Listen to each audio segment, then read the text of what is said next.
बोले श्री कृष्ण भगवान की जय।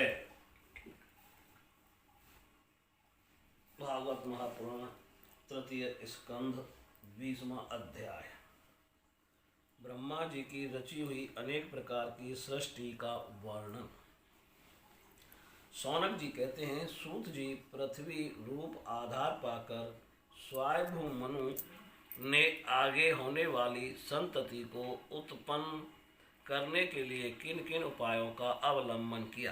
विदुर जी बड़े ही भगवत भक्त और भगवान श्री कृष्ण के अनन्य सुहृदय थे, इसलिए उन्होंने अपने बड़े भाई धृतराष्ट्र को उनके पुत्र दुर्योधन के सहित भगवान श्री कृष्ण का अनादर करने के कारण अपराधी समझकर त्याग दिया था।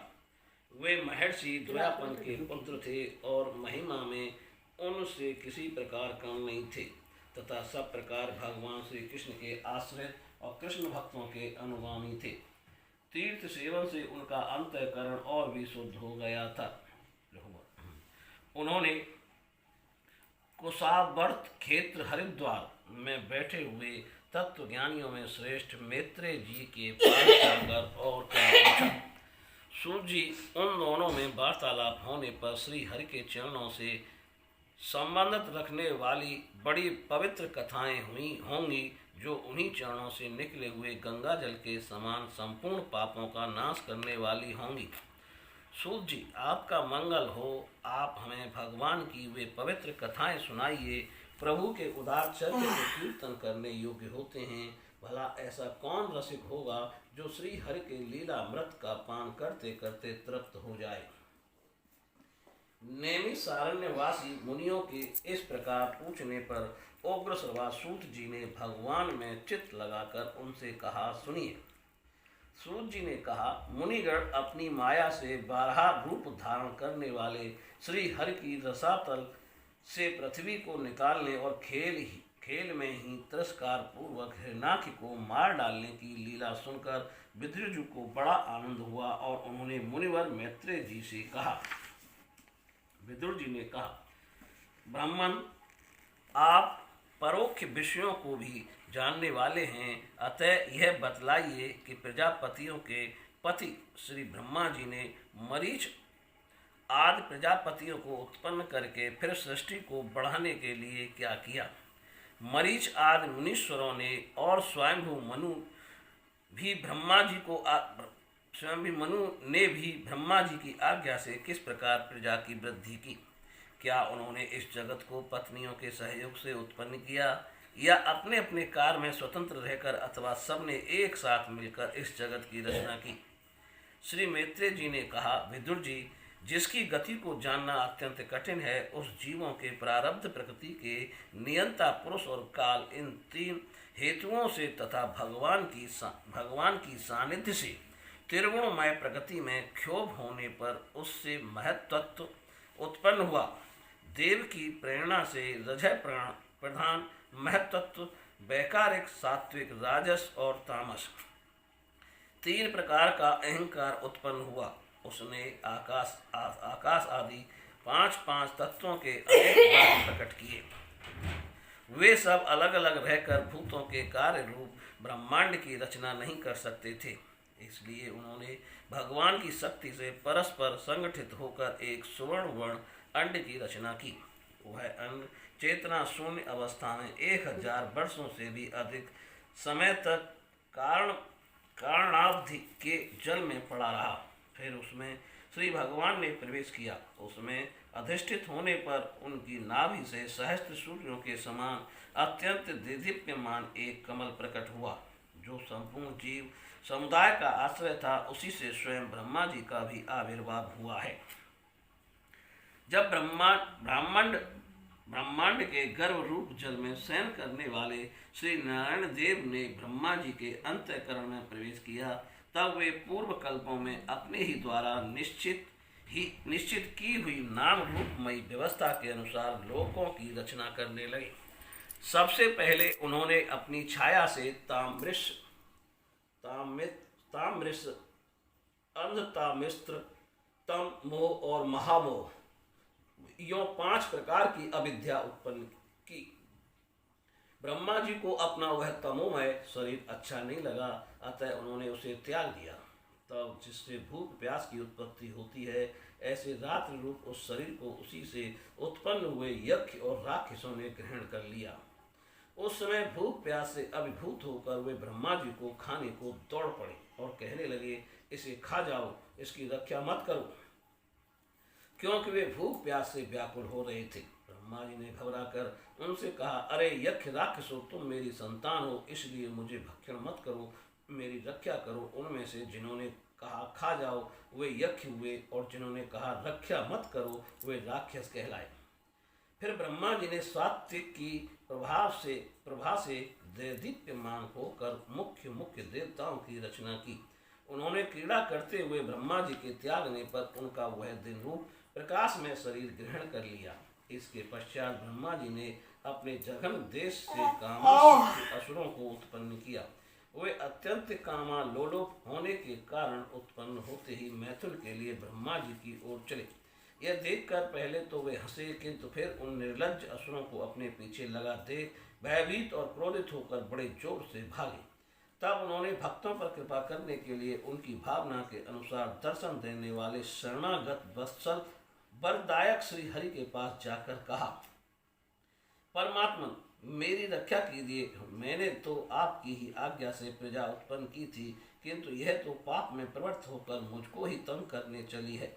नाथ, एकमात्र आप ही दुखी जीवों का दुख दूर करने वाले हैं, और जो आपके चरण शरण में नहीं आते उन्हें दुख देने वाले भी एकमात्र आप ही हैं।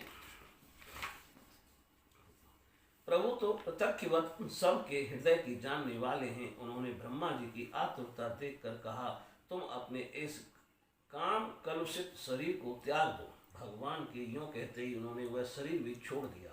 ब्रह्मा जी का छोड़ा हुआ वह शरीर एक सुंदरी स्त्री संध्या देवी के रूप में परिणित हो गया।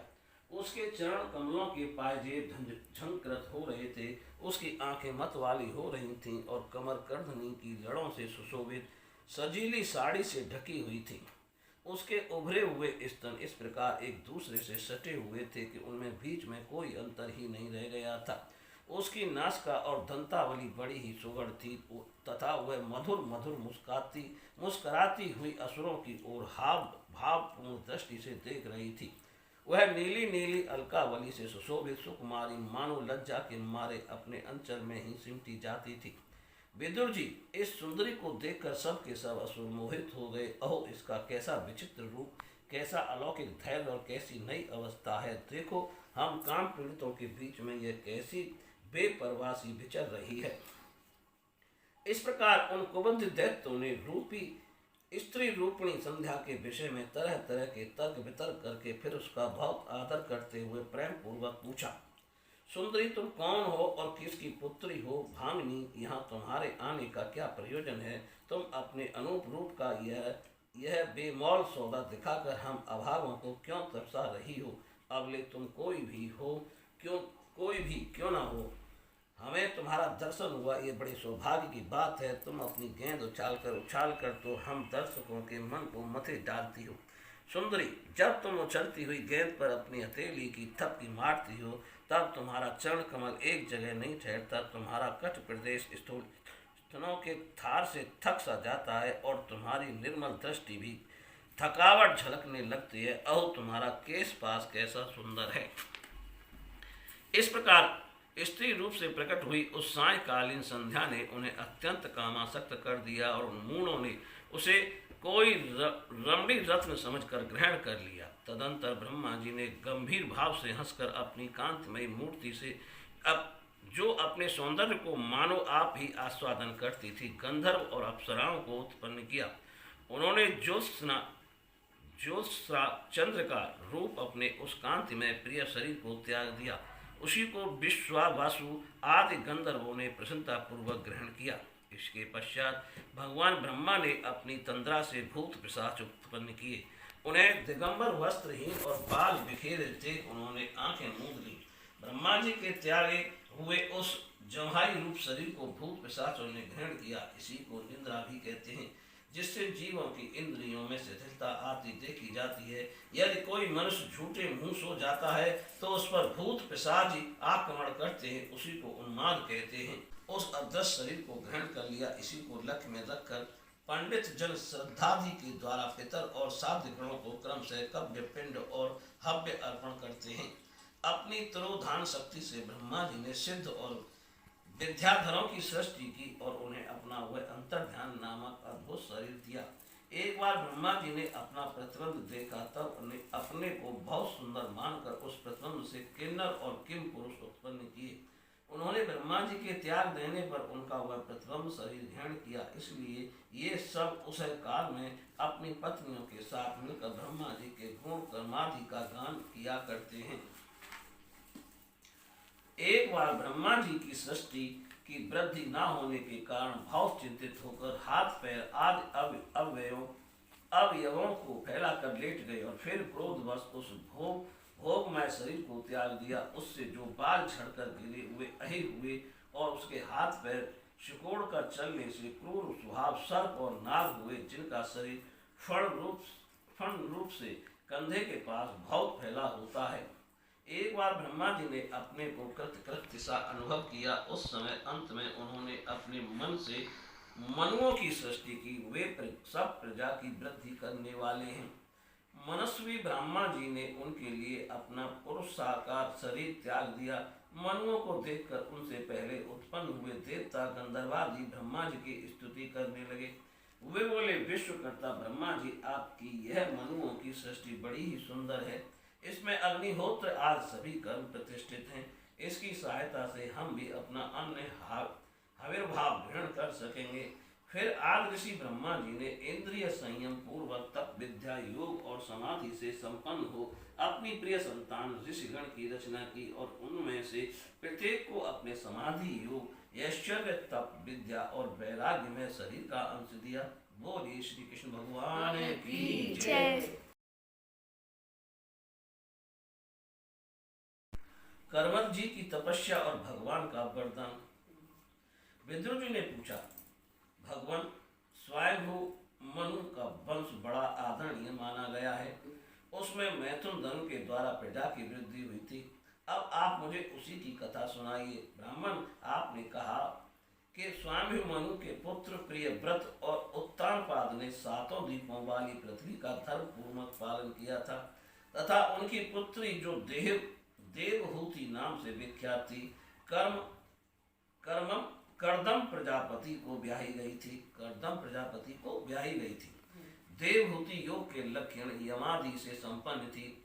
उससे महायोगी कर्मठ जी ने कितनी संतानें उत्पन्न की, वह सब प्रसंग आप मुझे सुनाइए। मुझे उसके सुनने की बड़ी इच्छा है। इसी प्रकार भगवान रुचि और ब्रह्मा जी के पुत्र दक्ष प्रजापति ने भी मनु जी की कन्याओं का पाणी ग्रहण करके उनमें किस प्रकार क्या क्या संतान उत्पन्न की, यह सब चरित्र भी मुझे सुनाइए। मित्र जी ने कहा, विदुर जी, जब ब्रह्मा जी ने भगवान कर्दम को आज्ञा दी कि तुम संतान की उत्पत्ति करो, तो उन्होंने 10,000 वर्षों तक सरस्वती नदी के तीर पर तपस्या की। वे एकाग्रचित से प्रेम पूर्वक पूजनोपचार द्वारा शरणागत वरदायक श्री हरि की आराधना करने लगे। तब सतयुग के आरंभ में कमल नयन भगवान श्री हरि ने उनकी तपस्या से प्रसन्न होकर उन्हें अपने शब्द ब्रह्ममय स्वरूप से मूर्तिमान होकर दर्शन दिए। भगवान की वह भव्य मूर्ति सूर्य के समान तेजोमय थी। वे गले में श्वेत कमल और कुमुद के फूलों की माला धारण किए हुए थे। मुख कमल नीली और चिकनी अलकावली से सुशोभित था। वे निर्मल वस्त्र धारण किए हुए थे। सिर पर झिलमिलाता हुआ स्वर्ण में मुकुट, कानों में जगमगाते हुए कुंडल और कर कमलों में शंख चक्र गदा आदि आयुध विराजमान थे।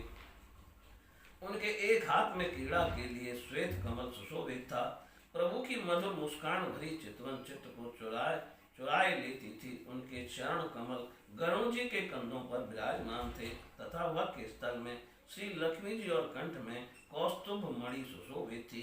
प्रभु की इस आकाश स्थिति मनोहर मूर्ति का दर्शन करके कर्दम जी को बड़ा हर्ष हुआ, मानो उनकी सभी कामनाएं पूर्ण हो गईं। उन्होंने सानंद हृदय से पृथ्वी पर सिर टेक कर भगवान को साष्टांग प्रणाम किया और फिर प्रेम प्रवण चित्त से हाथ जोड़कर सुमधुर वाणी से वे उनकी स्तुति करने लगे।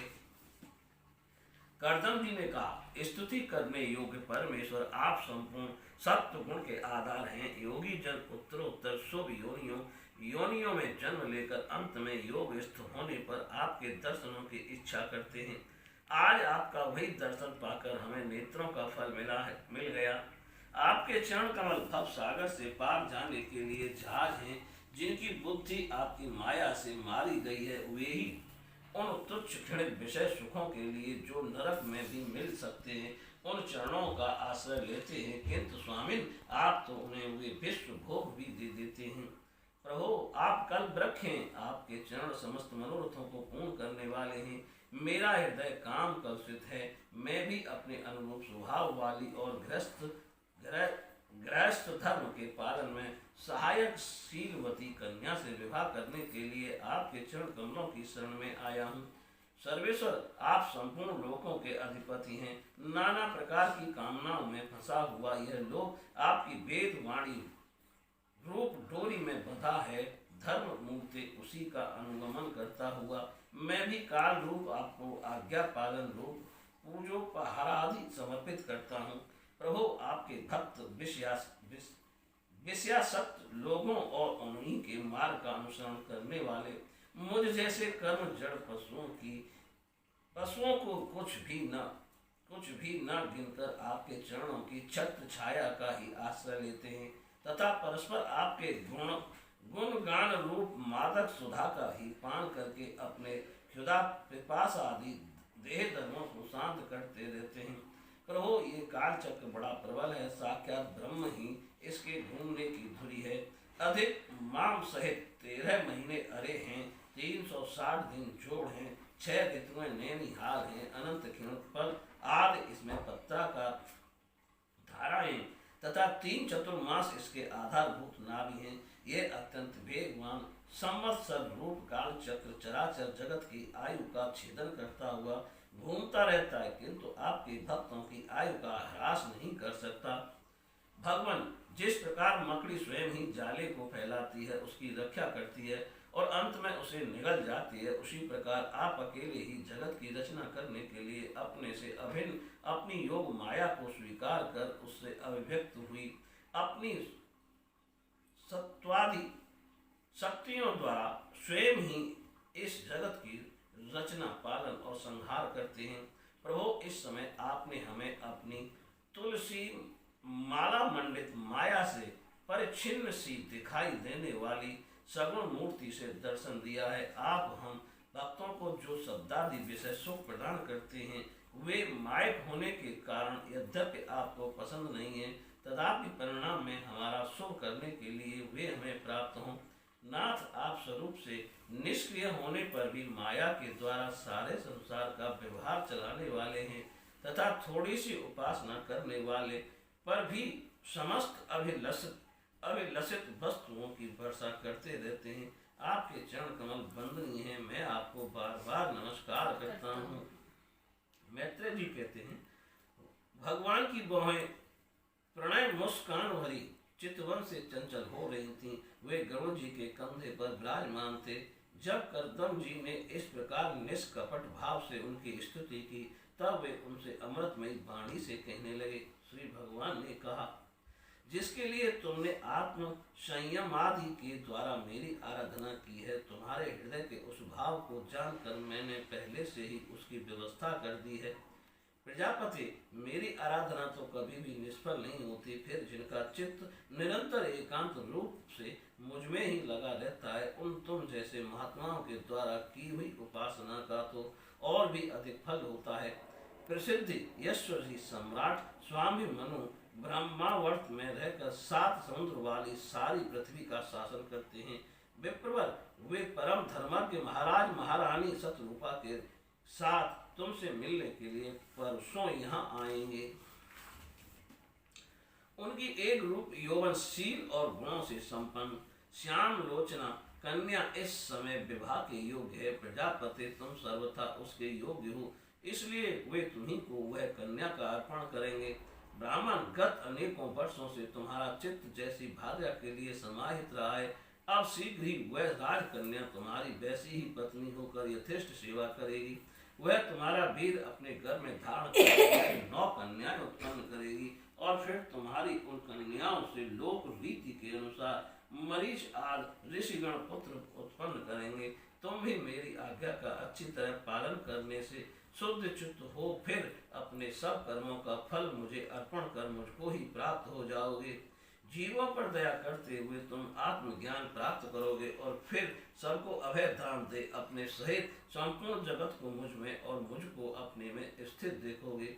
महामुनि, मैं भी अपने अंश कला रूप से तुम्हारे वीर द्वारा तुम्हारी पत्नी देवहूति के घर में अवतीर्ण होकर सांख्य शास्त्र की रचना करूंगा। मैत्रेय जी कहते हैं, विदुर जी, कर्मद ऋषि से इस प्रकार संभाषण करके इंद्रियों के अंतर्मुख होने पर प्रकट होने वाले श्री हरि सरस्वती नदी से घिरे हुए बिंदुसर तीर से जहाँ कर्दम ऋषि तप कर रहे थे अपने लोक को चले गए। भगवान के सिद्ध मार्ग वैकुंठ मार्ग की सभी सिद्धेश्वर प्रशंसा करते हैं। वे कर्दम जी के देखते देखते अपने लोक को सिधार गए। उस समय गरुड़ जी के पंखों से जो शाम की आधारभूत दिशाएं निकल रही थी उन्हें वे सुनते जाते थे। विदुर जी, श्री हरि के चले जाने पर भगवान कर्दम उनके बताए हुए समय की प्रतीक्षा करते हुए बिंदु सरोवर पर ही ठहरे रहे। वीरवर इधर मनु जी भी महारानी शतरूपा के साथ सुवर्ण जटित रथ पर सवार होकर तथा उस पर अपनी कन्या को भी बिठाकर पृथ्वी पर विचरते हुए जो दिन भगवान ने बताया था उसी दिन शांति परायण महर्षि कर्दम के उस आश्रम पर पहुंचे। सरस्वती के जल से भरा हुआ ये बिंदु सरोवर वह स्थान है जहाँ अपने शरणागत भक्त कर्दम के प्रति उत्पन्न हुई अत्यंत करुणा के वशीभूत हुए भगवान ने के नेत्रों से आंसुओं की बूंदें गिरी थीं। यह तीर्थ बड़ा पवित्र है। इसका जल करुणा कल्याणमय और अमृत के समान मधुर है तथा महर्षि गण सदा इसका सेवन करते हैं। उस समय बिंदु सरोवर पवित्र वृक्ष लताओं से घिरा हुआ था जिनमें तरह तरह की बोली बोलने वाले पवित्र मृग और पक्षी रहते थे। वह स्थान सभी ऋतुओं के फल और फूलों से संपन्न था और सुंदर वन श्रेणी भी उनकी शोभा बढ़ाती थी। वहाँ झुंड के झुंड मत वाले पक्षी चहक रहे थे, मत वाले भौरे मड़रा रहे थे। उन्मत्त मयूर अपने पिष्य फैला फैला कर नट की भांति नृत्य कर रहे थे और मत वाले कोकिल कूह कूह करके मानो एक दूसरे को बुला रहे थे। वह आश्रम कदम, चंपक, अशोक, करंज, बकुल, असन, कुंद, मंदार, कुटज और नए नए आम के वृक्षों से अलंकृत था। वहाँ जल काग, बतख आदि जल पर तैरने वाले पक्षी, हंस, कुरुर, जल मुर्ग, सारस, चकवा और चकोर मधुर स्वर से कलरव कर रहे थे। हरिण, सुअर, स्याही, नीलगाय, हाथी, लंगूर, सिंह, बानर, नेवले और कस्तूरी मृग आदि पक्षियों से भी वह आश्रम घिरा हुआ था। आदिराज महाराज मनु उस समय उस उत्तम तीर्थ में कन्या के सहित पहुंचकर देखा कि मुनिवर कर्दम अग्निहोत्र से निवृत्त होकर बैठे हुए। बहुत दिनों तक उग्र तपस्या करने के कारण वे शरीर से बड़े तेजस्वी दीख पड़ते थे तथा भगवान के स्नेहपूर्ण चितवन के दर्शन और उसके उच्चारण किए हुए करुणामृत रूप सुमधुर वचनों को सुनने से इतने दिनों तक तपस्या करने पर भी वे विशेष दुर्बल नहीं जान पड़ते थे। उनका शरीर लंबा था, नेत्र कमल दल के समान विशाल और मनोहर थे। सिर पर जटाएं सुशोभित थी और कमर में चीर वस्त्र थे। वे निकट से देखने पर बिना शान पर चढ़ी हुई महामूल्य मणि के समान मलिन जान पड़ते थे। महाराज स्वामी मनु को अपनी कुटी में आकर प्रणाम करते देख उन्होंने उन्हें आशीर्वाद से प्रसन्न किया और यथोचित आतिथ्य की रीति से उनका स्वागत सत्कार किया। जब मनु जी उनकी पूजा ग्रहण कर स्वस्थ चित्त से आसन पर बैठ गए तब मुनिवर कर्दम ने भगवान की आज्ञा का स्मरण कर उन्हें मधुर वाणी से प्रसन्न करते हुए इस प्रकार कहा, देव, आप भगवान विष्णु की पालन शक्ति रूप हैं, इसलिए आपका घूमना फिरना निसंदेह सज्जनों की रक्षा और दुष्टों के संहार के लिए ही होता है। आप साक्षात विशुद्ध विष्णु स्वरूप हैं तथा भिन्न भिन्न कार्यों के लिए सूर्य, चंद्र, अग्नि, इंद्र, वायु, यम, धर्म, वरुण आदि रूप धारण करते हैं। आपको नमस्कार है। आप मणियों से जड़े हुए जयदायक रथ पर सवार हो अपने प्रचंड धनुष की टंकार करते हुए उस रथ की घर घराट से ही पापियों को भयभीत कर देते हैं और अपनी सेना के चरणों से ढोते हुए भूमंडल को कपाते अपनी उस विशाल सेना को साथ लेकर पृथ्वी पर सूर्य के समान विचरते हैं। यदि आप ऐसा न करें तो चोर डाकू भगवान की बनाई हुई वर्णाश्रम धर्म की मर्यादा को तत्काल नष्ट कर दें तथा विषय लोलुप निरंकुश मानवों द्वारा सर्वत्र अधर्म फैल जाए। यदि आप संसार की ओर से निश्चिंत हो जाएं तो ये लोक दुराचारियों के पंजे में पड़कर नष्ट हो जाए। तो अभी वीरवर, मैं आपसे पूछता हूँ कि इस समय यहाँ आपका आगमन किस प्रयोजन से हुआ है? मेरे लिए जो आज्ञा होगी उसे मैं निष्कपट भाव से सहर्ष स्वीकार करूँगा। बोलिए श्री कृष्ण भगवान की जय। 22वां अध्याय, देवभूत के साथ कर्जम प्रजापति का विवाह। श्री मैत्रेय जी कहते हैं कि विदुर जी, इस प्रकार जब कर्दम जी ने मनु जी के संपूर्ण गुणों और कर्मों की श्रेष्ठता का वर्णन किया तो उन्होंने उन निवृत्ति परायण मुनि से कुछ सोचा कर कहा। मनु जी ने कहा, मुने, वेद मूर्ति भगवान ब्रह्मा ने अपने वेद में विग्रह के लिए तप विद्या योग से संपन्न तथा वेदों में अनासक्त आप ब्राह्मणों को अपने मुख से प्रकट किया है। और फिर उन सहस्त्र चरणों वाले विराट पुरुष ने आप लोगों की रक्षा के लिए ही अपनी सहस्त्रों भुजाओं से हम क्षत्रियों को उत्पन्न किया है। इस प्रकार ब्राह्मण उनके हृदय और क्षत्रिय शरीर कहलाते हैं। अतः एक ही शरीर से संबंध होने के कारण अपनी अपनी और एक दूसरे की रक्षा करने वाले उन ब्राह्मण और क्षत्रियों की वास्तव में श्री हरि ही रक्षा करते हैं, जो समस्त कार्य कारण रूप होकर भी वास्तव में निर्विकार है। आपके दर्शन मात्र से ही मेरे सारे संदेह दूर हो गए, क्योंकि आपने मेरी प्रशंसा के मिस से स्वयं ही प्रजा पालन की इच्छा वाले राजा के धर्मों का बड़े प्रेम से निरूपण किया है। आपका दर्शन अजित इंद्रिय पुरुषों को बहुत दुर्लभ है। मेरा बड़ा भाग्य है जो मुझे आपका दर्शन हुआ और मैं आपके चरणों की मंगलमय अपने सिर पर चढ़ा सका। मेरे भाग्योदय से ही आपने मुझे राजधर्मों की शिक्षा देकर मुझ पर महान अनुग्रह किया है और मैंने भी शुभ प्रारब्ध का उदय होने से ही आपकी पवित्र वाणी कान खोलकर सुनी है। मुझे इस कन्या के स्नेह बस मेरा चित्त बहुत चिंताग्रस्त हो रहा है। अतः मुझ दीन की यह प्रार्थना कि आप कृपा पूर्वक सुने। ये मेरी कन्या जो प्रिय व्रत और उत्तानपाद की बहन है, अवस्थाशील और गुण आदि में अपने योग्य पति को पाने की इच्छा रखती है। जब से इसने नारद जी के मुख से आपके शील विद्या रूप आयु और गुणों का वर्णन सुना, तभी से वह आपको अपना पति बनाने का निश्चय कर चुकी है। द्विजवर, मैं बड़ी श्रद्धा से आपको यह कन्या समर्पित करता हूँ। आप इसे स्वीकार कीजिए। यह गृहस्थोचित कार्यों के लिए सब प्रकार आपके योग्य है। जो भोग स्वतः प्राप्त हो जाए उसकी अवहेलना करना विरक्त पुरुष को भी उचित नहीं है। फिर वेश्यात्व तो बात ही क्या है। जो पुरुष स्वयं प्राप्त हुए भोग का निरादर कर फिर किसी कृपण के आगे हाथ पसारता है, उसका बहुत फैला हुआ यश भी नष्ट हो जाता है और दूसरों के तिरस्कार से मान भंग भी होता है। विद्वान, मैंने सुना है आप विवाह करने के लिए उद्यत हैं। आपका ब्रह्मचर्य एक सीमा तक है। आप नैष्ठिक ब्रह्मचारी तो हैं ही नहीं। इसलिए अब आप इस कन्या को स्वीकार कीजिए। मैं इसे आपको अर्पित करता हूँ। श्री कर्दम मुनि ने कहा, ठीक है, मैं विवाह करना चाहता हूँ। यह तो साक्षात आप महाराज श्री स्वयंभू मनु की दुलारी कन्या और उत्तानपाद की प्यारी बहन है तथा ये रमणियों में रत्न के समान है। जिन लोगों ने कभी श्री लक्ष्मी जी के चरणों की उपासना नहीं की है, उन्हें तो इसका दर्शन भी नहीं हो सकता। अतः मैं आपकी इस साध्वी कन्या को अवश्य स्वीकार करूंगा, किंतु एक शर्त के साथ। जब तक इसके संतान न हो जाएगी तब तक मैं गृहस्थ धर्मानुसार इसके साथ रहूंगा। इसके बाद भगवान के बताए हुए संन्यास प्रधान हिंसा रहित सम दामादि धर्मों को भी अधिक महत्व दूंगा, जिनसे इस विचित्र जगत की उत्पत्ति हुई है, जिनमें यह लीन हो जाता है और जिनके आश्रय से यह स्थित है। मुझे तो वे प्रजापतियों के भी पति भगवान श्री अनंत ही सबसे अधिक मान्य हैं। मैत्रेय जी कहते हैं, प्रचंड धुनर्धर विदुर कर्मठ जी केवल इतना ही कह सके, फिर वे हृदय में भगवान कमलनाभ का ध्यान करते हुए मौन हो गए। उस समय उनके मंद हास्य युक्त मुख कमल को देखकर देवहूति का चित्त लुभा गया। मनुज ने देखा कि इस संबंध में महारानी शतरूपा और राजकुमार की स्पष्ट अनुमति है, अतः उन्होंने अनेक गुणों से संपन्न कर्मठ जी को उन्हीं के समान गुणवती कन्या का प्रसन्नता पूर्वक दान कर दिया।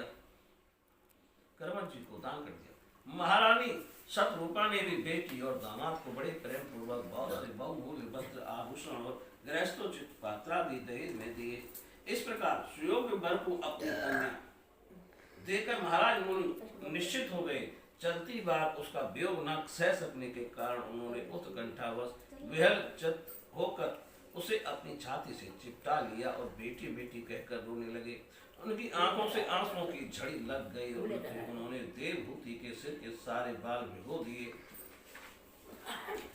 फिर वे मुनिवर कर्दम से पूछा की आज्ञा ले रानी के सहित रथ पर सवार हुए और अपने सेवकों सहित ऋषिकुल सेवक सरस्वती नदी के दोनों तीरों पर मुनियों के आश्रमों की शोभा देखते हुए अपनी राजधानी में चले आए।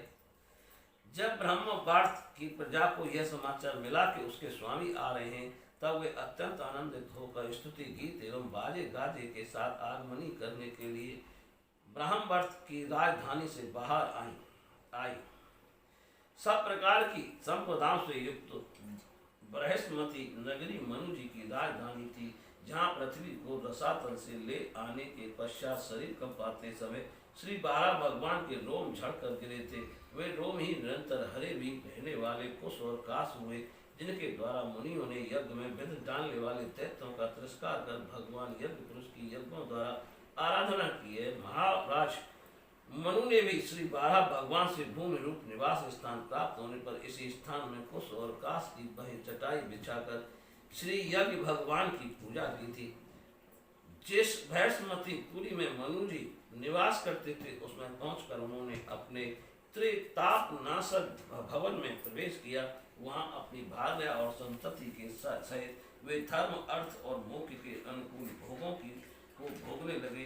प्रातः काल होने पर गंधर्वगण अपनी स्त्रियों के सहित उनका गुणगान करते थे, किंतु मनु जी उसमें आसक्त न होकर प्रेम पूर्ण हृदय से श्री हरि की कथाएं ही सुना करते थे। वे इच्छानुसार भोगों का निर्माण करने में कुशल थे, किंतु मननशील और भगवत प्राण होने के कारण भोग उन्हें किंचित भी विचलित नहीं कर पाते थे। भगवान विष्णु की कथाओं का श्रवण, ध्यान, रचना और निरूपण करते रहने के कारण उनके मनवंतर को व्यतीत करने वाले क्षण कभी व्यर्थ नहीं जाते। इस प्रकार अपनी जागृत आज तीनों अवस्थाओं अथवा तीनों गुणों को अभिभूत करके उन्होंने भगवान वासुदेव के कथा प्रसंग में अपने मनवंतर के 71 चतुर्युग पूरे कर दिए। व्यास नंदन विदुर जी, जो पुरुष श्री हरि के आश्रित रहता है, उसे शारीरिक, मानसिक, दैविक, मानसिक अथवा भौतिक तो किस प्रकार कष्ट पहुंचा सकते हैं। मनु जी निरंतर समस्त प्राणियों के हित में लगे रहते थे। मुनियों के पूछने पर उन्होंने मनुष्यों के तथा समस्त वर्ण और आश्रमों के अनेक प्रकार के मंगलमय धर्मों का भी वर्णन किया, जो मनु संहिता के रूप में अब भी उपलब्ध है। जगत के सर्वप्रथम सम्राट महाराज मनु वास्तव में कीर्तन के योग्य थे। यह मैंने उनके अद्भुत चरित्र का वर्णन किया। अब उनकी कन्या देवहूति का प्रभाव सुनो। बोलिए श्री कृष्ण भगवान की जय। कर्दम और देवहूति का विहार। श्री मैत्रेय जी ने कहा, विदुर जी, माता पिता के चले जाने पर पति के अभिप्राय को समझ लेने में कुशल साध्वी देवहूति कर्दम जी की प्रतिदिन प्रेम पूर्वक सेवा करने लगी, ठीक उसी तरह जैसे श्री पार्वती जी भगवान शंकर की सेवा करती हैं। उसने काम, वासना, दम्भ, द्वेष, लोभ, पाप और मद का त्याग कर बड़ी सावधानी और लगन के साथ सेवा में तत्पर रहकर विश्वास, पवित्रता, गौरव, संयम, सुष्ठुता, प्रेम और मधुर भाषण आदि गुणों से अपने परम तेजस्वी पतिदेव को संतुष्ट कर लिया। देवहूति समझती थी कि मेरे पतिदेव देव से भी बढ़कर है, इसलिए वे उनसे बड़ी बड़ी आशाएं रखकर उनकी सेवा में लगी रहती थी। इस प्रकार बहुत दिनों तक अपनी अनुवर्तन करने वाली उस मनु पुत्री को व्रतादि का पालन करने से दुर्बल हुई देवर्षि श्रेष्ठ कर्दम को दयावश कुछ खेद हुआ और उन्होंने उससे प्रेम गदगद वाणी में कहा। कर्दम जी बोले, मनु नंदिनी, तुमने मेरा बड़ा आदर किया है। मैं तुम्हारी उत्तम सेवा और परम भक्ति से बहुत संतुष्ट हूँ। सभी देहधारियों को अपना शरीर बहुत प्रिय एवं आदर की वस्तु होता है, किंतु तुमने मेरी सेवा के आगे उसके क्षीण होने की भी कोई परवाह नहीं की। अतः अपने धर्म का पालन करते रहने से मुझे तप समाधि उपासना और योग के द्वारा जो भय और शोक से रहित भगवत प्रसाद स्वरूप विभूतियां प्राप्त हुई हैं, उन पर मेरी सेवा के प्रभाव से अब तुम्हारा भी अधिकार हो गया है। मैं तुम्हें दिव्य दृष्टि प्रदान करता हूँ, उसके द्वारा तुम उन्हें देखो। अन्य जितने भी भोग हैं वे तो भगवान श्री हरि के भ्रकुटी विलास मात्र से नष्ट हो जाते हैं, अतः वे इनके आगे कुछ भी नहीं है। तुम मेरी सेवा से भी कृतार्थ हो गई हो। अपने पति व्रत धर्म का पालन करने से तुम्हें वे दिव्य भोग प्राप्त हो गए। तुम उन्हें भोग सकती हो। हम राजा हैं, हमें सब कुछ सुलभ है। इस प्रकार जो अभिमान और आदि विकार हैं, उनके रहते हुए मनुष्य को इन दिव्य भोगों की प्राप्ति होनी कठिन है। कर्दम जी के इस प्रकार कहने से अपने पतिदेव को संपूर्ण योग माया और विद्याओं में कुशल जानकर उस अबला की सारी चिंता जाती रही। उसका मुख किंचित संकोच भरी चितवन और मधुर मुस्कान से खिल उठा और वह विनय एवं प्रेम से गदगद वाणी में इस प्रकार कहने लगी। देवहूति ने कहा, द्विज श्रेष्ठ स्वामी, मैं ये जानती हूँ कि कभी निष्फल ना होने वाली योग शक्ति और त्रिगुणात्मक माया पर अधिकार रखने वाले आपको ये सब ऐश्वर्य प्राप्त है, किंतु प्रभु आपने विवाह के समय जो प्रतिज्ञा की थी, गर्भाधान होने तक मैं तुम्हारे साथ गृहस्थ सुख का भोग करूंगा, उसकी अब पूर्ति होनी चाहिए, क्योंकि श्रेष्ठ पति के द्वारा संतान प्राप्त होना पतिव्रता स्त्री के लिए महान लाभ है। हम दोनों के समागम के लिए शास्त्र के अनुसार जो कर्तव्य हो उसका आप उपदेश दीजिए और उपटन गंध भोजन आदि उपयोगी सामग्रियां भी जुटा लीजिए, जिससे मिलन की इच्छा से अत्यंत अत्यंत दीन दुर्बल हुआ मेरा ये शरीर आपके अंग संग के योग हो जाए, क्योंकि आपकी काम वेदना से मैं पीड़ित हो रही हूँ। स्वामी, इस कार्य के लिए एक उपयुक्त भवन तैयार हो जाए, इसका भी विचार कीजिए। मैत्रेय जी कहते हैं, विदुर जी, कर्दम मुनि ने अपनी प्रिया की इच्छा पूर्ण करने के लिए उसी समय योग में स्थित होकर एक विमान रचा जो इच्छानुसार सर्वत्र जा सकता था।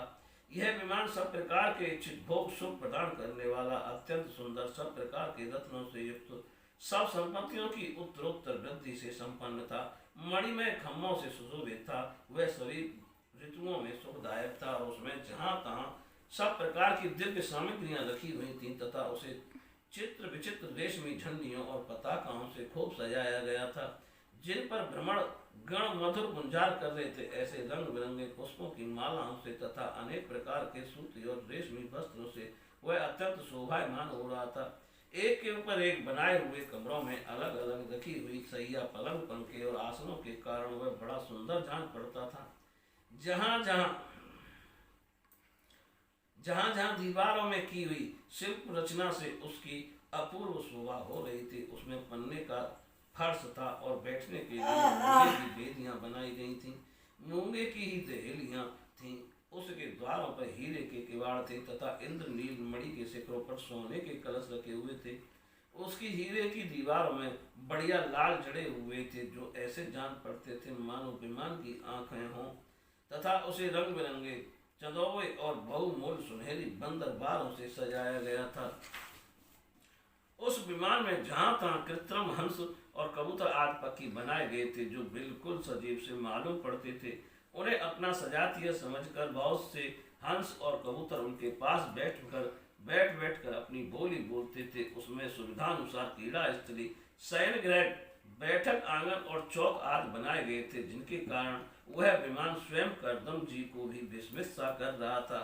ऐसे सुंदर घर को भी जब देवहूति ने बहुत प्रसन्न चित्त से नहीं देखा, तो सबके आंतरिक भाव को परख लेने वाले कर्दम जी ने स्वयं ही कहा, भीरू, तुम इस बिंदु सरोवर में स्नान करके विमान पर चढ़ जाओ। यह विष्णु भगवान का रचा हुआ तीर्थ मनुष्यों को सभी कामनाओं की प्राप्ति करने वाला है। कमल लोचना देवहूति ने अपने पति की बात मानकर सरस्वती के पवित्र जल से भरे हुए उस सरोवर में प्रवेश किया। उस समय वह बड़ी मैली कुचली साड़ी पहने हुए थी। उसके सिर के बाल चिपक जाने से उसमें लटें पड़ गई थीं। शरीर में मैल जम गया था तथा स्तन कांतिहीन हो गए थे। सरोवर में गोता लगाने पर उसने उसके भीतर एक महल में 1000 कन्याएं देखी। वे सभी किशोर अवस्था थीं और उसके शरीरों से कमल की सी गंध आती थी। देवहूति को देखते हुए सब स्त्रियां सहसा खड़ी हो गईं और हाथ जोड़कर कहने लगी, हम आपकी दासियां हैं, हमें आज्ञा दीजिए, आपकी क्या सेवा करें। विदुर जी, जब स्वामिनी को सम्मान देने वाली उन रमणियों ने बहुमूल्य मसालों तथा गंध आदि से मिश्रित जल के द्वारा मनस्विनी देवहूति को स्नान कराया तथा उसे 2 नवीन और निर्मल वस्त्र पहनने को दिए, फिर उन्होंने वह बहुत मूल्य के बड़े सुंदर और कांतिमान आभूषण, सर्व गुण संपन्न भोजन और पीने के लिए अमृत के समान स्वादिष्ट आसन प्रस्तुत किए। अब देवहूति ने दर्पण में अपना प्रतिबिंब देखा तो उसे मालूम हुआ कि वह भांत भांत के सुगंधित फूलों के हारों से विभूषित है। स्वच्छ वस्त्र धारण किए हुए उसका शरीर भी निर्मल और कांतिमान हो गया तथा उन कन्याओं ने बड़े आदर पूर्वक उसका मांगलिक श्रृंगार किया है। उसे सिर से स्नान कराया गया है। सिर से स्नान के पश्चात अंग अंग में सब प्रकार के आभूषण सजाए गए हैं तथा उसके गले में हार उमेल, हाथों में कंगन और पैरों में चमचमाते हुए सोने के पायजे सुशोभित हैं। कमर में पड़ी हुई सोने की रत्न जटित करदनी से, बहुमूल्य मणियों के हार से और अंग अंग में लगे हुए कुंकुमादि मंगल द्रव्यों से उसकी अपूर्व शोभा हो रही है। उसका मुख सुंदर दंतावली मनोहर भौहें कमल की कली से स्पर्धा करने वाले प्रेम कटाक्ष में सुंदर नेत्र और नीली अलकावली से बड़ा ही सुंदर जान पड़ता है। विदुर जी, जब देवहूति ने अपने प्रिय पतिदेव का स्मरण किया तो अपने को सहेलियों के सहित वहीं पाया जहाँ प्रजापति कर्दम जी विराजमान थे। उस समय अनेकों सहस्त्रों स्त्रियों के सहित अपने प्राणनाथ के सामने देखकर उसे उनके योग्य का प्रभाव समझकर देवहूति को बड़ा विस्मय हुआ। शस्त्रु विजयी विदुर, जब कर्दम जी ने देखा कि देवहूति का शरीर स्नान करने से अत्यंत निर्मल हो गया है और विवाह काल से पूर्व उसका जैसा रूप था उसी रूप को पाकर वह अपूर्व शोभा से संपन्न हो गई है। उसका सुंदर वक्ष स्थल चोली से ढका हुआ है। हजारों विद्याधारियां उसकी सेवाएं में लगी हुई हैं तथा उसके शरीर पर बढ़िया बढ़िया वस्त्र शोभा पा रहे हैं। तब उन्होंने बड़े प्रेम से उसे विमान पर चढ़ाया। उस समय अपनी प्रिया के प्रति अनुरक्त होने पर भी कर्दम जी की महिमा मन और इंद्रियों पर प्रभुता कम नहीं हुई। विद्याधरियां उनके शरीर की सेवा कर रही थीं। खिले हुए कुदम के फूलों से श्रृंगार करके अत्यंत सुंदर बने हुए वे विमान पर इस प्रकार शोभा पा रहे थे मानो आकाश में तारागण से घिरे हुए चंद्रदेव विराजमान हो। उस विमान पर निवास कर उन्होंने दीर्घ काल तक कुबेर जी के समान मेरु पर्वत की घाटियों में विहार किया। वे घाटियां 8 लोकपालों की बिहार भूमि है। इनमें कामदेव को बढ़ाने वाली शीतल मंद सुगंध वायु चलकर उनकी कमनीय शोभा का विस्तार करती है तथा श्री गंगा जी के स्वर्ग लोक से गिरने की मंगलमय ध्वनि निरंतर गूंजती रहती है। उस समय भी दिव्य विद्याधरियों का समुदाय उनकी सेवा में उपस्थित था और सिद्ध गण वंदना किया करते थे। इसी प्रकार प्राण प्रिया देवहूति के साथ उन्होंने वैश्रम्भ, सुरसन, नंदन, पुष्पभद्र और चैत्र रथ आदि अनेकों देवोत्थानों तथा मानस सरोवर में अनुराग पूर्वक विहार किया। उस कांतिमान और इच्छानुसार चलने वाले श्रेष्ठ विमान पर बैठकर वायु के समान सभी लोकों में विचरते हुए कर्दम जी विमान विहारी देवताओं से भी आगे बढ़ गए। विदुर जी, जिन्होंने भगवान के भव भयहारी पवित्र पाद पदों का आश्रय लिया है, उन धीर पुरुषों के लिए कौन सी वस्तु या शक्ति दुर्लभ है। इस प्रकार महायोगी कर्दम जी यह सारा भूमंडल जो द्वीप वर्ष आदि विचित्र रचनाओं के कारण बड़ा आश्चर्यमय प्रतीत होता है, अपनी प्रिया को दिखाकर अपने आश्रम को लौट आए। फिर उन्होंने अपने को 9 रूपों में विभक्त कर रस सुख के लिए अत्यंत उत्सुक मनोहारी देवहूति को आनंदित करते हुए उसके साथ बहुत वर्षों तक विहार किया, किंतु उनका इतना लंबा समय एक मुहूर्त के समान बीत गया। उस विमान में रथ मुख को बढ़ाने वाली कामासक्त दंपति को अपने योग बल से सैकड़ों वर्षों तक विहार करते हुए भी वह काल बहुत थोड़े समय के समान निकल गया। आत्मज्ञानी कर्दम जी सब प्रकार के संकल्पों को जानते थे, अतः देवहूति को संतान प्राप्ति के लिए उत्सुक देख तथा भगवान के आदेश को स्मरण कर उन्होंने अपने स्वरूप के 9 विभाग किए तथा कन्याओं की उत्पत्ति के लिए एकाग्रचित से अर्धांग रूप में अपनी पत्नी की भावना करते हुए उसके गर्भ में वीर स्थापित किया। इससे देवहूति के एक ही साथ 9 कन्याएं पैदा हुईं। वे सभी सर्वांग सुंदरी थीं और उनके शरीर से लाल कमल की सी सुगंध निकलती थी। इसी समय शुद्ध स्वभाव वाली सती देवहूति ने देखा कि पूर्व प्रतिज्ञा के अनुसार उसके पतिदेव संन्यास आश्रम ग्रहण करके वन को जाना चाहते हैं, तो उसने अपने आंसुओं को रोककर ऊपर से मुस्कुराते हुए व्याकुल एवं संतप्त हृदय से धीरे धीरे अति मधुर वाणी में कहा। उस समय वह सिर नीचा किए हुए अपने नखमणि मंडित चरण कमल से पृथ्वी को कुरेद रही थी। देवहूति ने कहा, भगवान, आपने जो कुछ प्रतिज्ञा की थी वह सब तो पूर्णतः निभा दी, तो भी मैं आपकी शरणागत हूँ। अतः आप मुझे अभय दान और दीजिए। ब्राह्मण इन कन्याओं के लिए योग्य वर खोजने पड़ेंगे और आपके वन को चले जाने के बाद मेरे जन्म मरण शोक को दूर करने के लिए भी कोई होना चाहिए। प्रभु, अब तक परमात्मा से विमुख रहकर मेरा जो समय इंद्रिय सुख भोगने में बीता है वह तो निरर्थक ही गया। आपके परम प्रभाव को न जानने के कारण ही मैंने इंद्रियों के विषयों में आसक्त रहकर आपसे अनुराग किया, तथा यह भी मेरे संसार को भय को दूर करने वाला ही होना चाहिए। अज्ञानवश सत्पुरुषों के साथ किया हुआ जो संग संसार बंधन का कारण होता है, वही सत्पुरुषों के साथ किए जाने पर असंगता प्रदान करता है।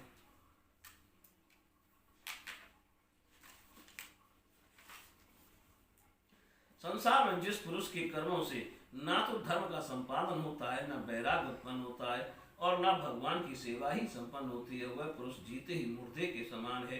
अवश्य ही मैं भगवान की माया से बहुत ठगी गई, जो आप जैसे मुक्तिदाता पतिदेव को पाकर भी मैंने संसार बंधन से छूटने की इच्छा नहीं की। बोलिए श्री कृष्ण भगवान की जय। श्री कपिल देव जी का जन्म। श्री मैत्रेय जी कहते हैं, उत्तम गुणों से सुशोभित मन कुमारी देवहूति ने जब ऐसी वैराग्य की बातें कही, तब कृपालु कर्दम मुनि को भगवान विष्णु के कथन का स्मरण हो आया और उन्होंने उससे कहा, कर्दम जी बोले, दोष रहित राजकुमारी, तुम अपने विषय में इस प्रकार खेद ना करो। तुम्हारे गर्भ में अविनाशी भगवान विष्णु शीघ्र ही पधारेंगे। प्रिय, तुमने अनेक प्रकार के व्रतों का पालन किया है, अतः तुम्हारा कल्याण होगा। अब तुम संयम, नियम, तप और दान आदि करती हुई श्रद्धा पूर्वक भगवान का भजन करो। इस प्रकार आराधना करने पर श्री हरि तुम्हारे गर्भ से अवतीर्ण होकर मेरा यश बढ़ावेंगे और ब्रह्म ज्ञान का उपदेश करके तुम्हारे हृदय की अहंकारमयी ग्रंथि का छेदन करेंगे। श्री मैत्रेय जी कहते हैं, विदुर जी प्रजापति कर्दम के आदेश में गौरव बुद्धि होने से देवहूति ने उन पर पूर्ण विश्वास किया और वे निर्विकार जगत गुरु भगवान श्री पुरुषोत्तम की आराधना करने लगी। इसी प्रकार बहुत समय बीत जाने पर भगवान मधुसूदन कर्दम जी के वीर का आश्रय ले उसके गर्भ से इस प्रकार प्रकट हुए जैसे काष्ठ में से अग्नि। उस समय आकाश में मेघ जल बरसाते हुए गरज गरज कर बाजे बजाने लगे, गंधर्वगण गान करने लगे और अप्सराएं आनंदित होकर नाचने लगी। आकाश से देवताओं के बरसाए हुए दिव्य पुष्पों की वर्षा होने लगी। सब दिशाओं से आनंद छा गया, जलाशयों का जल निर्मल हो गया और सभी जीवों के मन प्रसन्न हो गए। इसी समय सरस्वती नदी से घिरे हुए कर्दम जी के उस आश्रम में मरीच आदि मुनियों के सहित श्री ब्रह्मा जी आए। शत्रुघ्न विदुर जी स्वतः सिद्ध ज्ञान से संपन्न अजन्मा ब्रह्मा जी को यह मालूम हो गया था कि साक्षात पर ब्रह्म भगवान विष्णु सांख्य शास्त्र का उपदेश करने के लिए अपने विशुद्ध सत्व में अंश से अवतीर्ण हुए हैं। अतः भगवान जिस कार्य को करना चाहते थे उसका उन्होंने विशुद्ध चित्त से अनुमोदन एवं आदर किया और अपनी संपूर्ण इंद्रियों से प्रसन्नता प्रकट करते हुए कर्दम जी से इस प्रकार कहा। श्री ब्रह्मा जी ने कहा, प्रिय कर्दम, तुम दूसरों को मान देने वाले हो। तुमने मेरा सम्मान करते हुए जो मेरी आज्ञा का पालन किया है, इससे तुम्हारे द्वारा निष्कपट भाव से मेरी पूजा संपन्न हुई है। पुत्रों को अपने पिता की सबसे बड़ी सेवा यही करनी चाहिए कि जो आज्ञा ऐसा कहकर आदर पूर्वक उनके आदेश को स्वीकार करें। बेटा, तुम सभ्य हो, तुम्हारी ये सुंदरी कन्याएं अपने वंशों द्वारा इस सृष्टि को अनेक प्रकार से बढ़ावेंगी। अब तुम इन मरीच आज मुनिवरों को इसके स्वभाव और रुचि के अनुसार अपनी कन्याएं समर्पित करो। संसार में अपना श्रेष्ठ फैलाओ। मुने, मैं जानता हूँ जो संपूर्ण प्राणियों की निधि है उनके अभिष्ट मनोरथ पूर्ण करने वाले हैं। वे आदि पुरुष श्री नारायण ही अपनी योग माया से कपिल के रूप में अवतीर्ण हुए हैं। फिर देवभूति से बोले, राजकुमारी, सुनहरे बाल, कमल जैसे विशाल नेत्र और कमलांकित चरण कमलों वाले शिशु के रूप में कैटव भासुर को मारने वाले साक्षात श्रीहरि ने ज्ञान विज्ञान द्वारा कर्मों की वासनाओं का छेदन करने के लिए तेरे गर्भ में प्रवेश किया है। ये अविद्या जनित मोह की ग्रंथियों को काटकर पृथ्वी में स्वच्छंद विचरेंगे। ये सिद्ध गणों के स्वामी और सांख्यचार्यों के भी माननीय होंगे। लोक में तेरी कीर्ति का विस्तार करेंगे और कपिल नाम से विख्यात होंगे। श्री मित्य जी कहते हैं, विदुर जी, जगत की सृष्टि करने वाले ब्रह्मा जी उन दोनों को इस प्रकार आश्वासन देकर नारद और सनकादि को साथ ले हंस पर चढ़कर ब्रह्मलोक को चले गए। ब्रह्मा जी के चले जाने पर कर्दम जी ने उनके आज्ञानुसार मरीच आदि प्रजापतियों के साथ अपनी कन्याओं का विधि पूर्वक विवाह कर दिया। उन्होंने अपनी कला नाम की कन्या मरीच को, अनुसुईया अत्रि को, श्रद्धा अंगिरा को और हविर्भु पुलस्त को समर्पित की। पुलह को उनके अनुरूप गति नाम की कन्या दी। कृति को सात परम साध्वी क्रिया का विवाह किया। भृगु जी की ख्याति और वशिष्ठ जी को अरुंधति समर्पित की। अथर्वा ऋषि को शांति नाम की कन्या दी, जिससे यज्ञ कर्म का विस्तार किया जाता है। कर्दम जी ने उन विवाहित ऋषियों का उनकी पत्नियों के सहित खूब सत्कार किया। विदुर जी इस प्रकार विवाह हो जाने पर वे सब ऋषि कर्दम जी की आज्ञा ले अति आनंद पूर्वक अपने अपने आश्रमों को चले गए। कर्दम जी ने देखा कि उनके यहाँ साक्षात देवाधिदेव श्री हरि ने ही अवतार लिया है, तो वे एकांत में उनके पास गए और उन्हें प्रणाम करके इस प्रकार कहने लगे, अहो, अपने पाप कर्मों के कारण इस दुखमय संसार में नाना प्रकार से पीड़ित होते हुए पुरुषों पर देवगण जो बहुत काल बीतने पर प्रसन्न होते हैं, किंतु जिनके स्वरूप को योगी जन अनेकों जन्मों के साधन से सिद्ध हुए सुदृढ़ समाधि के द्वारा एकांत में देखने का प्रयत्न करते हैं, अपने भक्तों की रक्षा करने वाले वे श्री हरि हम पर विषय लोलुपों के द्वारा होने वाली अपनी अवज्ञा का कुछ भी विचार न कर आज हमारे घर अवतीर्ण हुए हैं। आप वास्तव में अपने भक्तों का मान बढ़ाने वाले हैं। आपने अपने वचनों को सत्य करने और सांख्य योग का उपदेश करने के लिए ही मेरे यहाँ अवतार लिया है। भगवान, आप प्राकृतिक रूप से रहित हैं। आपके जो चतुर्भुज और आदि अलौकिक रूप हैं वे ही आपके योग्य हैं, तथा जो मनुष्य सदृश रूप आपके भक्तों को प्रिय लगते हैं वे भी आपको रुचिकर प्रतीत होते हैं। आपका पाद पीठ तत्व ज्ञान की इच्छा से विद्वानों द्वारा सर्वदा वंदनीय है, तथा आप ऐश्वर्य वैराग्य यश गान वीर और श्री इन 6 ऐश्वर्यों से पूर्ण हैं। आपकी शरण में हूँ। भगवान, आप ब्रह्मव्रत हैं। सारी शक्तियाँ आपके अधीन हैं। प्रकृति, पुरुष, महतत्व, काल, त्रिविध, अहंकार, समस्त लोक एवं लोकपालों के रूप में आप ही प्रकट हैं, तथा आप सर्वज्ञ परमात्मा ही इस सारे प्रपंच को चेतन शक्ति के द्वारा अपने में ही लीन कर लेते हैं। अतः इन सबसे परे ही आप ही हैं। मैं आप भगवान कपिल की शरण लेता हूँ। प्रभु, आपकी कृपा से मैं तीनों ऋणों से मुक्त हो गया हूँ और मेरे सभी मनोरथ पूर्ण हो चुके हैं। अब मैं संन्यास मार्ग को ग्रहण आपका चिंतन करते हुए शोक रहित होकर विचरूंगा। आप समस्त प्रजाओं के स्वामी हैं, अतः इसके लिए मैं आपकी आज्ञा चाहता हूँ।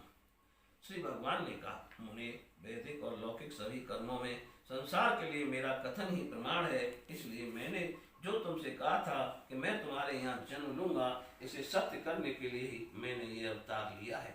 इस लोक में मेरा ये जन्म लिंग शरीर से मुक्त होने की इच्छा वाले मुनियों के लिए आत्म दर्शन में उपयोगी प्रकृति और तत्वों का विवेचन करने के लिए ही हुआ है।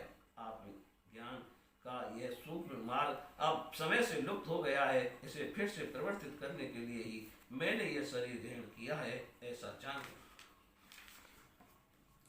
मुनि, मैं आज्ञा देता हूँ, तुम इच्छानुसार जाओ और अपने संपूर्ण कर्म मुझे अर्पण करते हुए दुर्जय मृत्यु को जीतकर मोक्ष पद प्राप्त करने के लिए मेरा भजन करो। मैं स्वयं प्रकाश और संपूर्ण जीवों के अंतःकरणों में रहने वाला परमात्मा ही हूँ। अतः जब तुम विशुद्ध बुद्धि के द्वारा अपने अंतःकरण में मेरा साक्षात्कार कर लोगे, तब सब प्रकार के शोकों से छूटकर निर्भय पर मोक्ष प्राप्त कर लोगे। माता देवहूति को भी मैं संपूर्ण कर्मों से छुड़ाने वाला आत्मज्ञान प्रदान करूंगा, जिससे यह संसार रूप भय से पार हो जाएंगी। श्री मैत्रेय जी कहते हैं, भगवान कपिल के इस प्रकार कहने पर प्रजापति कर्दम जी उनकी परिक्रमा कर प्रसन्नता पूर्वक वन को चले गए। वहाँ अहिंसा में संन्यास धर्म का पालन करते हुए वे एकमात्र श्री भगवान की शरण हो गए तथा अग्नि और आश्रम का त्याग करके निसंग भाव से पृथ्वी पर विचरने लगे। जो कार्य कारण से प्रतीत है, सत्वादि गुणों का प्रकाशित पूर्व निर्गुण है और अनन्य भक्ति से ही पृथक होता है, उस पर ब्रह्म में उन्होंने अपना मन लगा दिया। वे अहंकार, ममता और सुख दुखादि द्वंद्वों से छूटकर समदर्शी भेद दृष्टि से रहित हो सब में अपने आत्म को ही देखने लगे। उनकी बुद्धि अंतर्मुख एवं शांत हो गई। उस समय धीर कर्दम जी शांत लहरों वाले समुद्र के समान जान पड़ने लगे। परम भक्ति भाव के द्वारा सर्वांतरयामी सर्वत्र श्री वासुदेव जी में चित्त स्थिर हो जाने से वे सारे बंधनों से मुक्त हो गए। संपूर्ण भूतों में अपने आत्मा श्री भगवान को और संपूर्ण भूतों को आत्मस्वरूप श्री हरि में स्थित देखने लगे। इस प्रकार इच्छा और द्वेष से रहित सर्वत्र समबुद्धि और भगवत भक्ति से संपन्न होकर श्री कर्दम जी ने भगवान का परम पद प्राप्त कर लिया। बोलिए श्री कृष्ण भगवान की जय। देवहूति का प्रश्न तथा भगवान कपिल द्वारा भक्त योग की महिमा का वर्णन। सौनक जी ने पूछा, सूत जी, तत्वों की संख्या करने वाले भगवान कपिल साक्षात अजन्मा नारायण होकर भी लोगों के आत्मज्ञान का उपदेश करने के लिए अपनी माया से उत्पन्न हुए थे। मैंने भगवान के बहुत से चरित्र सुने हैं, तथापि इन योगी प्रवर पुरुष श्रेष्ठ कपिल जी की कीर्ति को सुनते सुनते मेरी इंद्रियां तृप्त नहीं होती। सर्वथा स्वतंत्र श्री हरि अपनी योग माया द्वारा भक्तों की इच्छा के अनुसार शरीर धारण करके जो जो लीलाएं करते हैं वे सभी कीर्तन करने योग्य हैं। अतः आप मुझे वे सभी सुनाइए, मुझे उन्हें सुनने में बड़ी श्रद्धा है। सूत जी कहते हैं, मुने आपकी ही भांति जब विद्युत जी ने भी यह आत्म ज्ञान विषय प्रश्न किया तो श्री व्यास जी ने सखा भगवान मैत्रेय जी से प्रसन्न होकर इस प्रकार कहने लगे। श्री मैत्रेय जी ने कहा, विदुर जी, पिता के वन में चले जाने पर भगवान कपिल जी माता का प्रिय करने की इच्छा से उस बिंदु तीर्थ में रहने लगे। एक दिन तत्व समूह के पारदर्शी भगवान कपिल इन दुष्ट इंद्रियों की विषय लालसा में बहुत उब गई हूँ और इनकी इच्छा पूरी करते रहने से ही घोर अज्ञान अंधकार में पड़ी हुई हूँ। अब आपकी कृपा से मेरी जन्म परंपरा समाप्त हो चुकी है। इसी से इस दुष्टर अज्ञान अंधकार से पार लगाने के लिए सुंदर नेत्र रूप आप प्राप्त हुए हैं। आप संपूर्ण जीवों के स्वामी भगवान आप पुरुष तथा अज्ञान अंधकार से अंधे पुरुषों के लिए नेत्र स्वरूप सूर्य की भांति उदित हुए हैं। देव, इन देह के आदि में जो मेरे पर का दुराग्रह होता है वह भी आपका ही कराया हुआ है। अतः आप मेरे इस महामोह को दूर कीजिए। आप अपने भक्तों के संसार रूप वृक्ष के लिए कुठार के समान हैं। मैं प्रकृति और पुरुष का ज्ञान प्राप्त करने की इच्छा से आप शरणागत वत्सल की शरण में आई हूँ। आप भागवत धर्म जानने वालों में सबसे श्रेष्ठ हैं। मैं आपको प्रणाम करती हूँ। श्री मैत्रेय जी कहते हैं, इस प्रकार माता देवहूति ने अपनी जो अभिलाषा प्रकट की वह परम पवित्र लोगों को मोक्ष मार्ग में अनुराग उत्पन्न करने वाली थी, उसे सुनकर आत्मज्ञ सत्पुरुषों की गति श्री कपिल जी उसकी मन ही मन प्रशंसा करने लगे और फिर मृद मुस्कान से सुशोभित मुखारविंद से इस प्रकार कहने लगे। भगवान कपिल ने कहा, माता, यह मेरा निश्चय है कि आप अध्यात्म योग ही मनुष्यों के अत्यंतिक कल्याण का मुख्य साधन है। जहाँ दुख और सुख की सर्वथा निवृत्ति हो जाती है, साध्वी सब अंगों से संपन्न उस योग का मैंने पहले नारद आदि ऋषियों के सामने उनकी सुनने की इच्छा होने पर वर्णन किया था, वही अब मैं आपको सुनाता हूँ। इस जीव के बंधन और मोक्ष का कारण मन ही माना गया है। विषयों में आसक्त होने पर वह बंधन का हेतु होता है और परमात्मा में अनुरक्त होने पर वही मोक्ष का कारण बन जाता है। जिस समय यह मन में और मेरेपन के कारण होने वाले काम, लोभ आदि विकारों से मुक्त एवं शुद्ध हो जाता है, उस समय वह सुख दुख से छूटकर सम अवस्था में आ जाता है। तब जीव अपने ज्ञान, वैराग्य और भक्ति से युक्त हृदय से आत्मा को प्रकृति से परे एकमात्र अद्वितीय भेद रहित स्वयं प्रकाश, सूक्ष्म, अखंड और उदासीन, सुख दुख शून्य देखता है तथा प्रकृति को सत्यहीन अनुभव करता है। योगियों के लिए भगवत प्राप्ति के निमित्त सर्वात्मा श्रीहरि के प्रति की हुई भक्ति के समान और कोई मंगलमय मार्ग नहीं है। विवेकी जन संग या आसक्ति को ही आत्मा का अच्छेद्य बंधन मानते हैं, किंतु वही संग या आसक्ति जब संतों महापुरुषों के प्रति हो जाती है तो मोक्ष का खुला द्वार बन जाती है। जो लोग सहनशील, दयालु, समस्त देहधारियों के अकारण हेतु किसी के प्रति भी शत्रु भाव न रखने वाले, शांत सरल स्वभाव और सत्पुरुषों का सम्मान करने वाले होते हैं, जो मुझ में अनन्य भाव से सुदृढ़ प्रेम करते हैं, मेरे लिए संपूर्ण कर्म तथा अपने सगे संबंधियों को भी त्याग देते हैं और मेरे प्राण रहकर मेरी पवित्र कथाओं का श्रवण कीर्तन करते हैं तथा मुझ में ही चित्त लगाए रहते हैं, उन भक्तों को संसार के तरह तरह के ताप और कोई कष्ट नहीं पहुंचते हैं। साध्वी ऐसे ऐसे सर्व संग परित्यागी महापुरुष ही साधु होते हैं। तुम्हें उन्हीं के संग की इच्छा करनी चाहिए, क्योंकि वे आसक्ति से उत्पन्न सभी दोषों को हर लेने वाले हैं। सत्पुरुषों के समागम से मेरे पराक्रमों का यथार्थ ज्ञान कराने वाली तथा हृदय और कानों को प्रिय लगने वाली कथाएं होती हैं। उनका सेवन करने से शीघ्र ही मोक्ष मार्ग, श्रद्धा, प्रेम और भक्ति का क्रम से विकास होगा। फिर मेरी सृष्टि तथा लीलाओं का चिंतन करने से प्राप्त हुई भक्ति के द्वारा लौकिक एवं पारलौकिक सुखों में वैराग्य हो जाने पर मनुष्य सावधानी पूर्वक योग के भक्ति प्रदान सरल उपायों से समाहित होकर मनोनिग्रह के लिए यत्न करेगा। इस प्रकार प्रकृति के गुणों से उत्पन्न हुए शब्दादि विषयों का त्याग करने से वैराग्य ज्ञान से योग और मेरे प्रति की हुई सुदृढ़ भक्ति से मनुष्य मुझ अपने अंतरात्मा को इस देह में ही प्राप्त कर लेता है।